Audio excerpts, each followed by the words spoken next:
I'm working my way backwards through the last movement of the Archduke Trio. At the Coda, there's a very long trill. I will probably just be trilling on 1 and 3, which works very well. It's an easy rotational fingering. I can move around the key as I desire. It's an awfully long trill. I could, if I want to get fancy, do a changing finger trill, like 1, 3, 2, 3, 1, 3, 2. But I don't think it's worth it. It's all a very piano trill.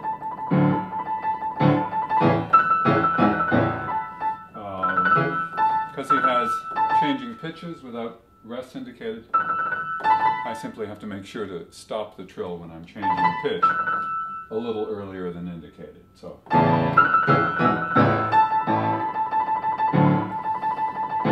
Change. So. Here, interestingly enough, he does write rest, so it's quarter plus eighth rest. I have plenty of time, therefore, to place my hand on the right pitch.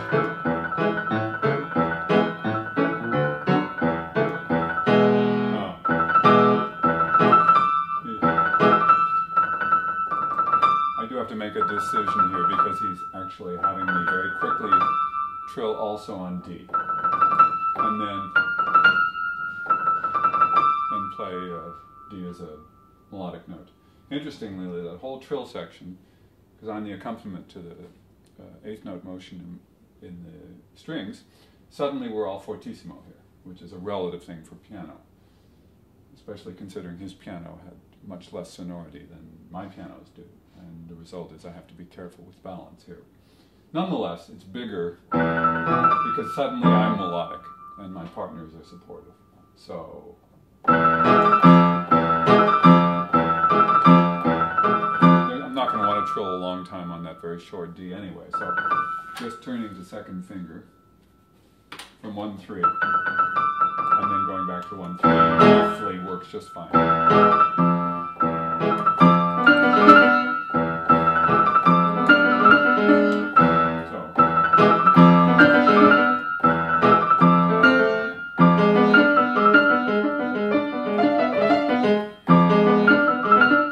Found this particular rhythmic fragment odd with the eighth notes and the last 2 16th notes, but especially at this tempo where your tendency is to want to just smash everything together.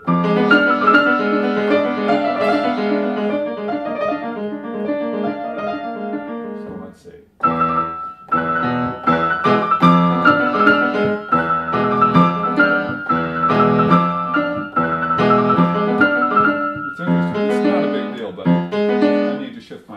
To there, to my left hand, just to make sure that the lead is accurate.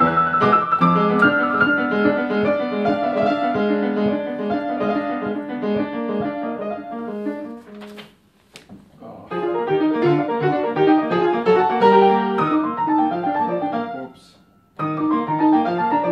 That's the one advantage of knowing how a piece goes, is that if you make a mistake, your ear picks it up first. So you don't have to peer intensely. Well, you have to look to find out what the mistake was that you made, if it's something you can be conscious of. I think it has, you can check the tape, but you're playing a scale and then there's skips.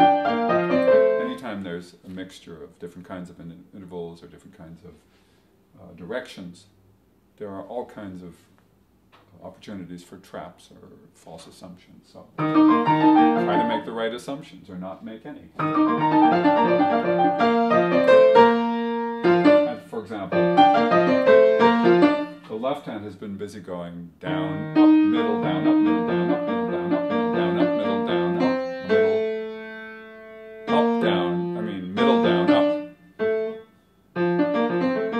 up. Standard kind of tongue twistery pianistic problem. So I need to use a gesture that makes that change of direction memorable. So I move in strongly on the B flat to make that happen. So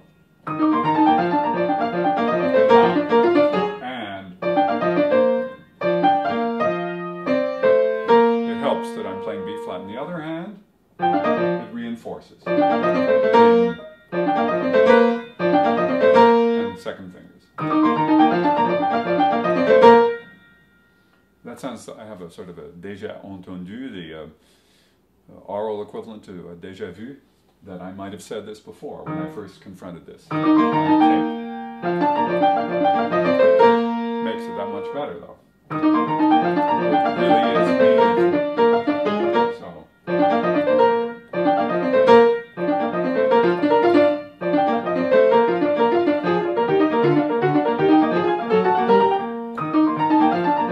The subito piano, I hadn't noticed that the first time, so that advantages all of us. I get time. If it's... we need time to establish. It's one of those instances where the physical demands and the musical demands jibe with one another, which is great. Doesn't always happen that way.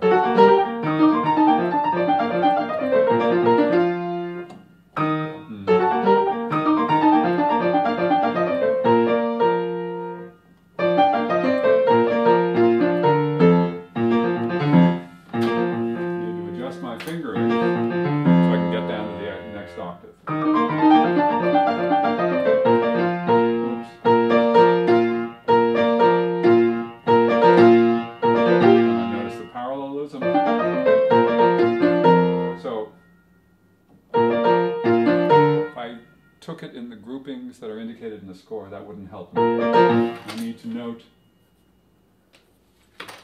the gestural language implicit in the shapes of the notes, what directions they go in. I have a 4-note B-flat arpeggio, so I want to be aware of that.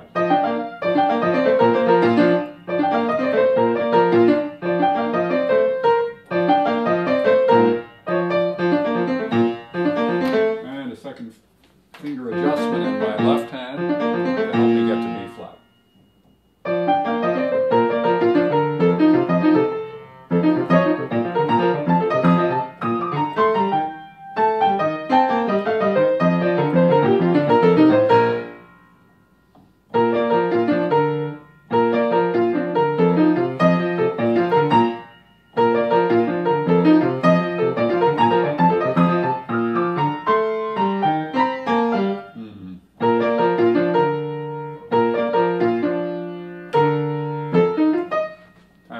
Separate work.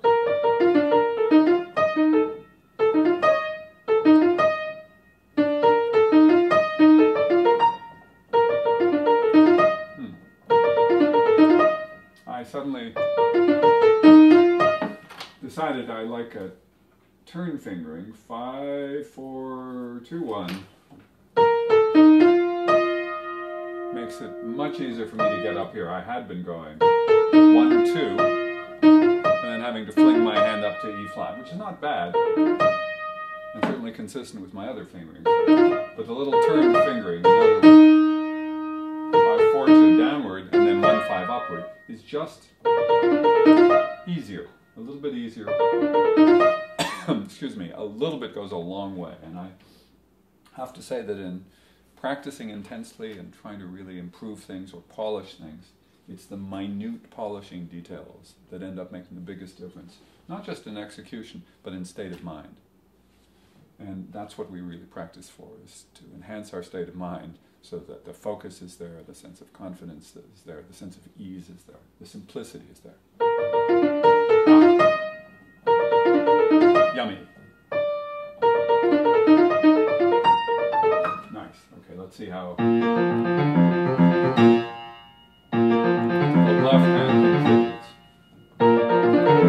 So, if the left hand, which is pretty straightforward, it's all under the hand, so I can do it without looking at, without thinking about it a whole lot. The adjustment in the right hand makes a huge difference in the coordination and the sense of ease between the hands.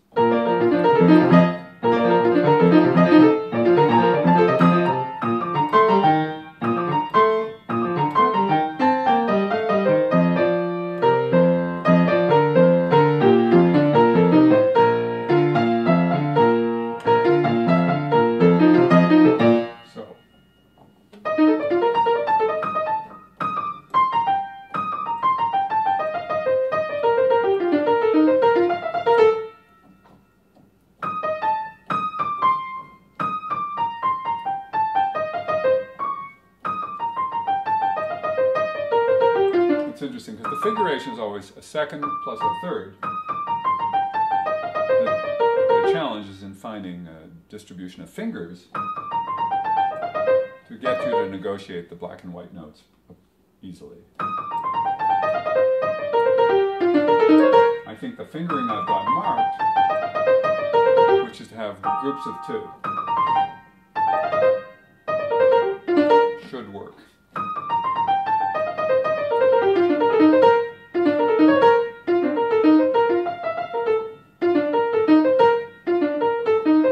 This is one of those little situations where you can go in several directions. I've got a B flat chord first inversion, diminished chord. I can 1, 2, 2, 1, 4 is of course an easy call. Then I get to choose, do I shift my whole hand over, play 2, 1, 4, or do I play 3, 1, 4? Now, 3, 1, 4, of course, is not a hand position unto itself. 2, 1, 4 is, which is an indication of how the decision gets made. 1, 2, 4 is a more comfortable hand position, but more difficult to get to, or a bigger gesture to get to. And in fact, if you really do come out to this white note, you're not really in this hand position anyway. The third finger is a little easier to get to, a little easier to get off of. So this is the sort of thing I certainly play beyond tempo to determine what my body best reacts to.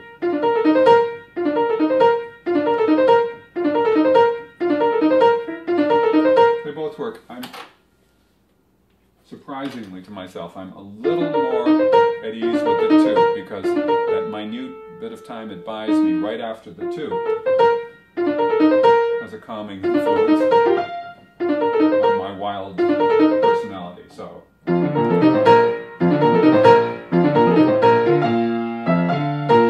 Yeah, good. Meanwhile, the left hand does not have the same 6-note groupings. I suppose it could, but 1, 2, 4, 1, 2, 4 twice in a row, 3 times in a row works better.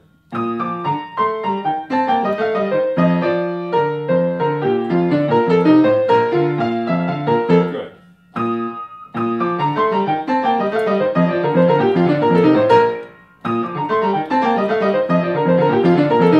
Nice. I like that. I didn't do what I wrote.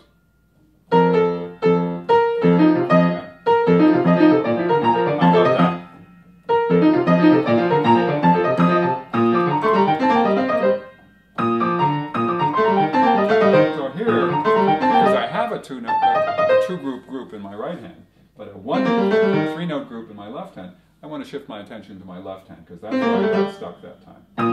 So, 1 thought, 1 gesture, 1 thought.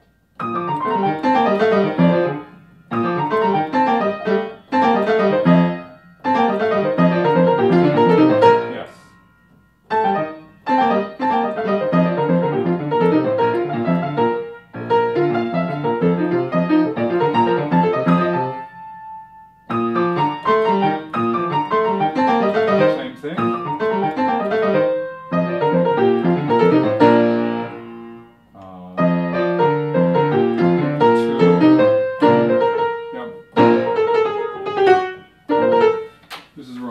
I should always do it, but because I have to turn my hand over and over and over in these little 3-note fragments, I really need the thumb on the A. So if I go to 2, I'm going to get a little bit stuck.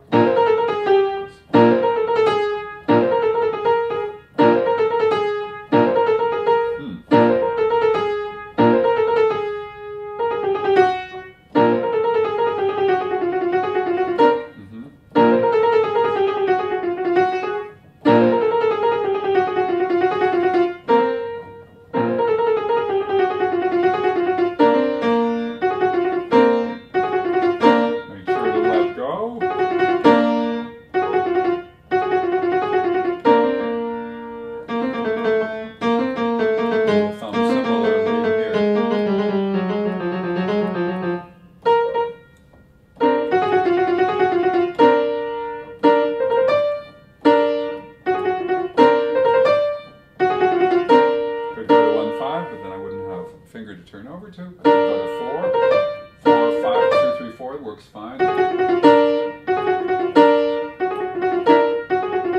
letting go and then the tossing back is critical for me to feel a fresh start and an optimal way of playing that chord. That would be reaching. If I tried to reach, I'd have to shift finger anyway, which I might do still. You know, I'm going to end up 3-2.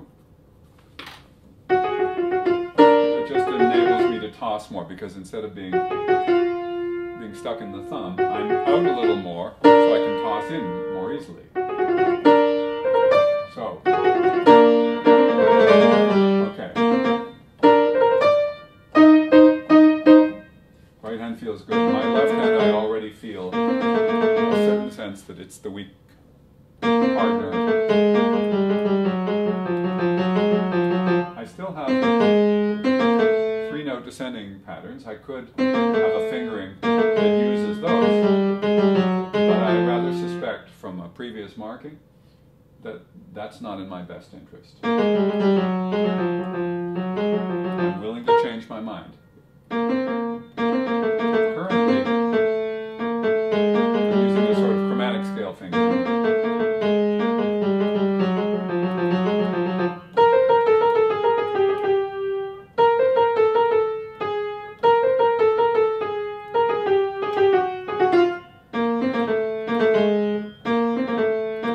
Not just playing what I was taught to call mixed rhythms when I was younger, but I'm actually trying to stress the simple descent of this 3-note group. Because rather than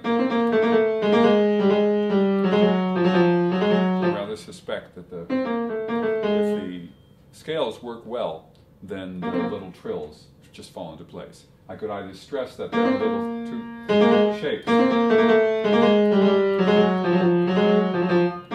or stress that they are scales, and they may have significantly different effects on my state of mind and on the execution. We'll find out.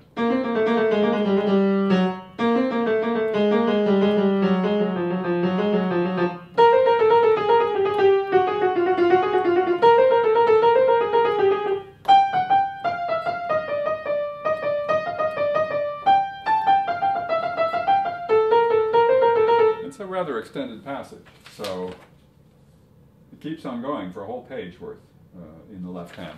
I've got to know that I'm comfortable with what my ultimate solution is, so I'm willing to take a little extra time. I have to take a little extra time.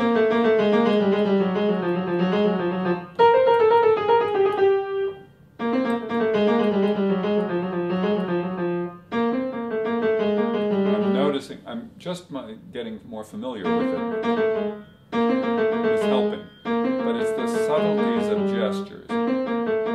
In,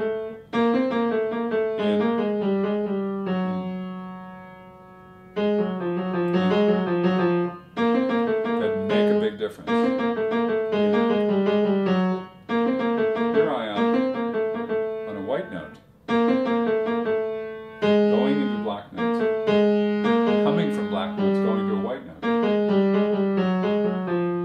Let's see what this Peters editor suggested here. 4-2-4-1. I don't think I understand what he's trying to accomplish.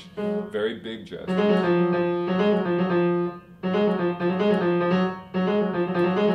But I don't need the fourth. 3-2-3. So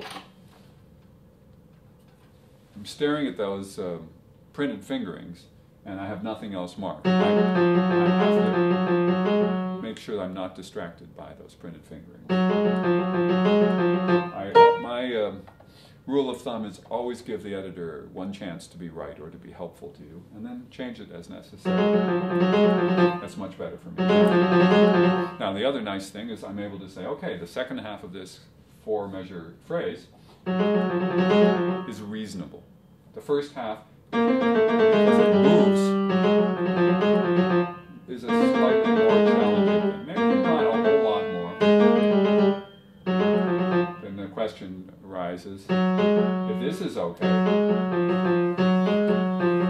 why why shouldn't an virtually identical passage, a beat above it, or a beat before it, work as well? And the answer is there's no reason. I should, by ear, be in a mode that says go into the black note, come out to the white note. So in essence, it's like the same gesture 3 times in a row. I should point out, I don't have preconceived notions about this. This is not a canned talk in any way. So it's nice to even take a piece you've played before and have new insights into what makes it work, what makes your body tick with it, what's happening melodically. Anything that I can find that's new and in some way satisfying just cements the deal, the relationship between me, or me as the stand-in for the universal interpreter, the pianist, and the music. I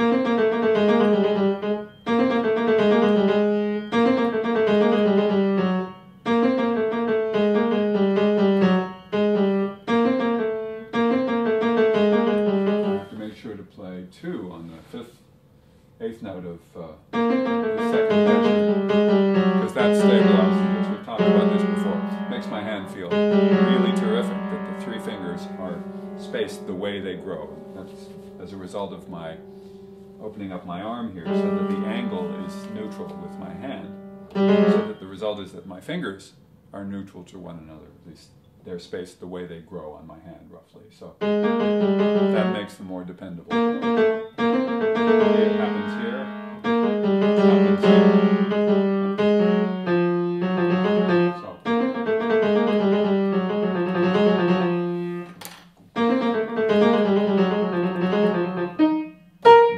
Let's see.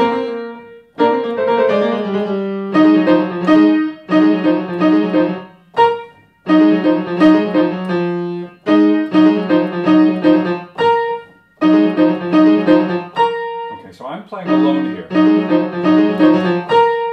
My partners have to know it's one of those things that they have to be aware of, is that I am making a big leap there. It would be the sort of thing that I would want to cue. That's just up an octave from before.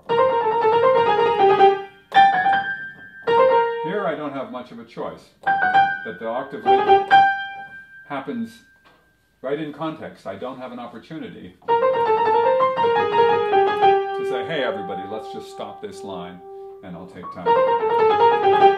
If I'm free here, it shouldn't be a big deal. If I'm in any way committed downward into the key, it's a very big deal, because then I have to spend extra energy committing first to playing the key, to pressing the key, then to coming out of it. So very often, the better policy is to have the approach gesture have a follow-through that builds the release into it. So.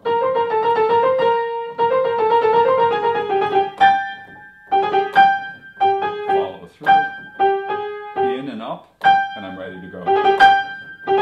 I will often fling my hands around somewhere else just to prove that it's not an issue, that my arms are fast enough, they're big enough, they actually move much more quickly than do my fingers. A point that has to be made over and over for pianists, that the fingers don't do most of the work. The fingers are able to change direction very, very quickly.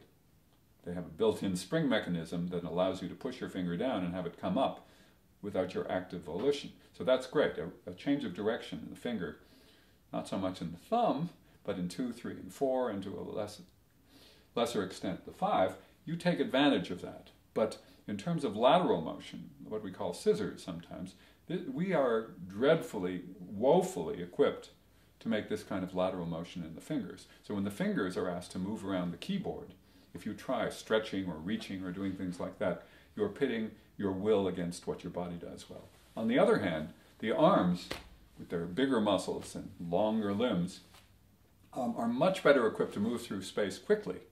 They're not great at reversing direction. There's such an incredible amount of inertia committed in one direction. So when you try to go back, that's problematical unless you have a circular gesture in which you shunt that inertia in an orbit that gets you to change direction comfortably. So it's important to attribute the right kind of effort, the right kind of musculature to the appropriate thing. And when you're leaping, you don't want to leap by reaching with your fingers. It's just counterproductive. And so if your fingers are committed, or if any of your body is committed to moving downward, and then you tell yourself to move laterally, you're in trouble because you're in conflict with yourself. So if I'm going, I want to make sure the way I release that low G gets me on the trajectory to the high G. True for both hands.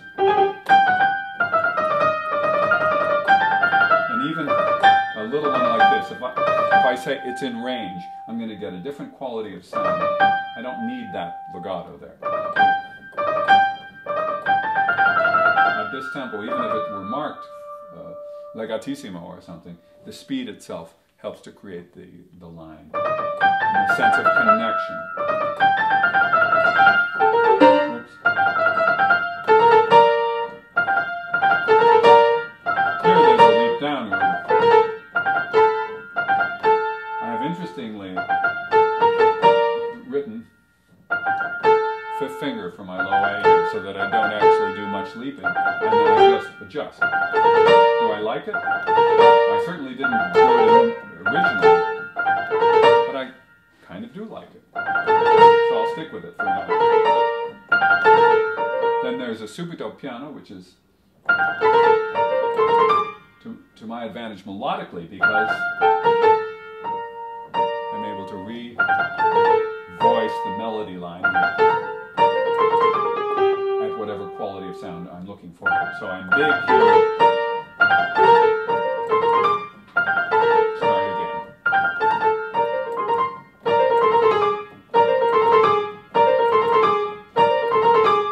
Let's see. I have to be careful here. If I'm willing to put up with 3, then 4, 3, 4, 5. It's not terrible. It's just not the greatest, strongest expressive finger on earth. So I'd rather go to a second finger, no matter what I'm doing here. Whether I go 4 to 5 to C, I still want 2, 3, 4 on the B flat. So yeah.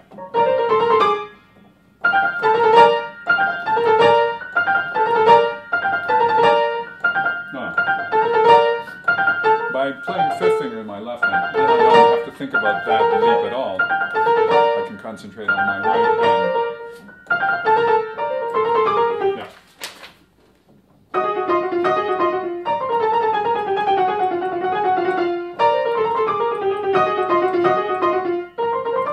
Okay.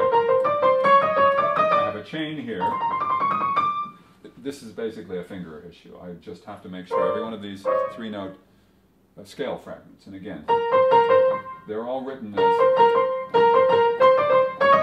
these upper shapes, main note to up to auxiliary note shapes. But in essence, I think of them as 3-note descending scales. Makes them much more linear. Of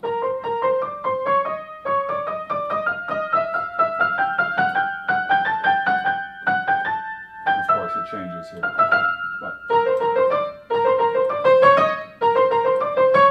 self has put one fingering in here in the left hand, and that was on the 6th note of this passage, which is measure 356, a 3rd finger. I could use 4th in either event. It's obvious that what I intended was to have a simple scale fingering, and I like it.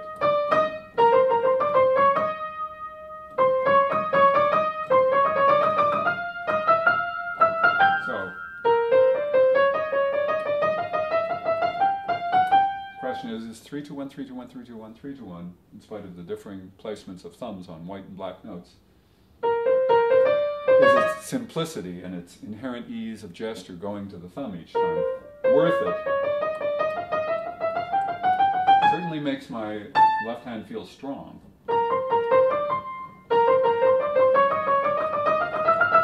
And with the analogous fingering in the right hand, 1, 2, 3, it doesn't feel familiar to me, but it works.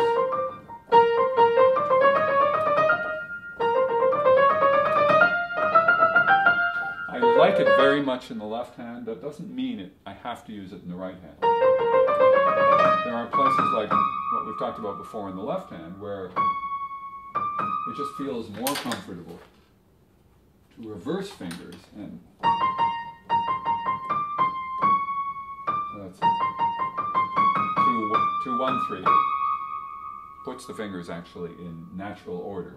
That is to say, the way they grow on my hand. So that's a little bit easier for me than putting the thumb on the black note and having this compressed hand position, or having to move way out to avoid it. Okay, I need an A natural when I get there.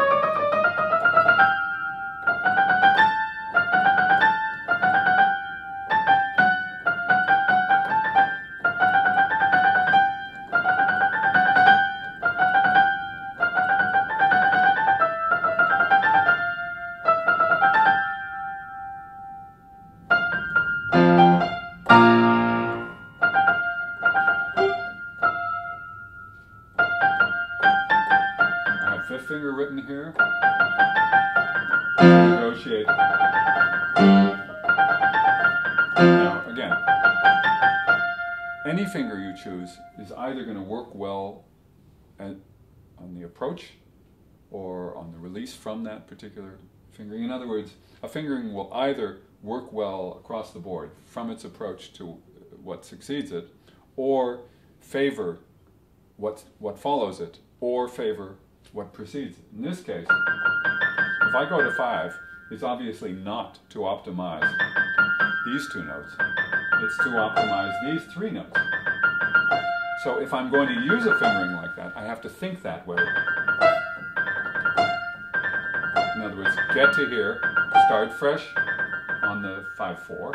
Even 5-4, which are not like kinds of fingers at all, if I can, I will let what happens naturally occur. That my body will naturally tend to move outward on the white note towards the 4th finger, which then is an advantage to me because it gives me a better motion toward the thumb an octave lower.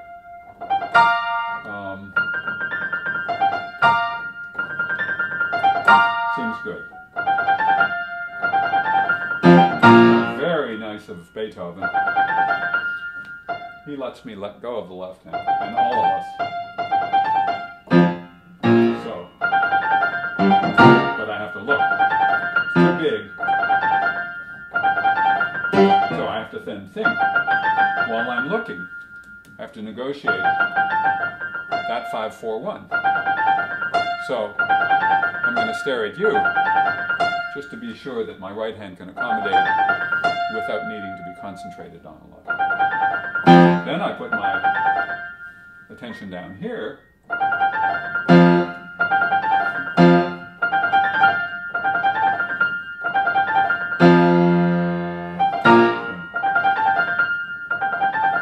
Now, interestingly enough, after I look at my F, my low F in the left hand, my attention tends to shift back up here where the busy stuff is, where there's interesting stuff happening.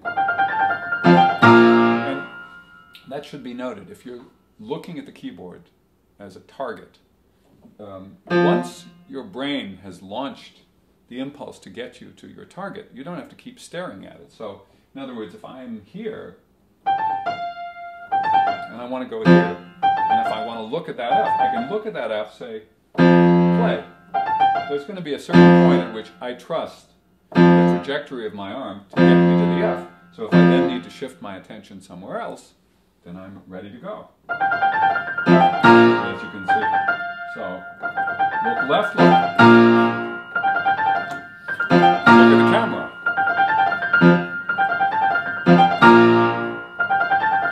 Now, of course, if I've taken enough time on the loop, I may not need to look at all, but I'm not going to count on that. That reinforcement becomes part of my choreography. Where I look is a part of the technique of this. And of course, if this were a solo piano piece that I were playing from memory, then I'd have the availability of my vision at all times on the keys if I needed it. Okay, so here I am.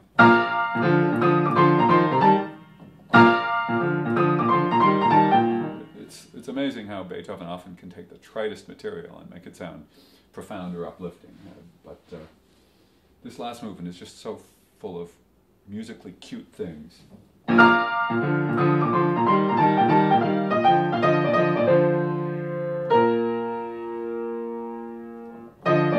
a little astonished that I see a third finger here, which right now makes very little sense to me. So I don't know what it's doing there.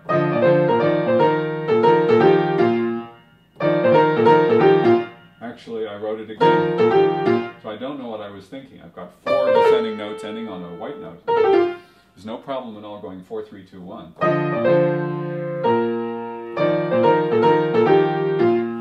Well, I'm going to take my trusty and big eraser and say, former me, I don't remember what your motivation was, but I'm not buying it, not right now anyway. Added to which, if I turn here on 2, 4 is right there. Okay.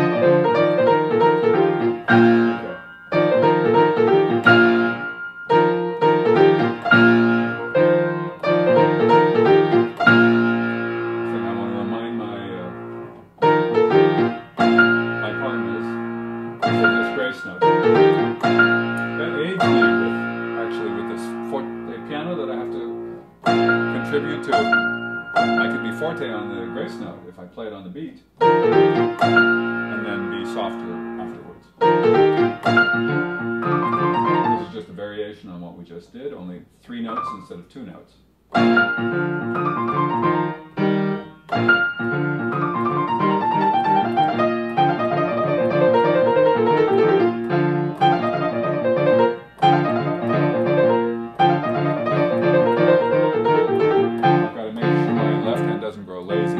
Mismatch itself with the right hand.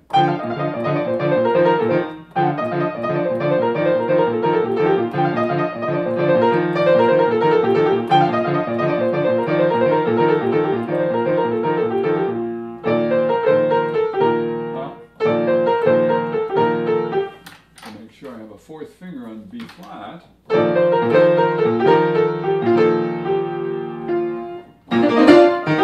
Okay, so we practiced that before. And it seems I'll remember it so long as I play it from memory. I'm going to stop now. That's the coda.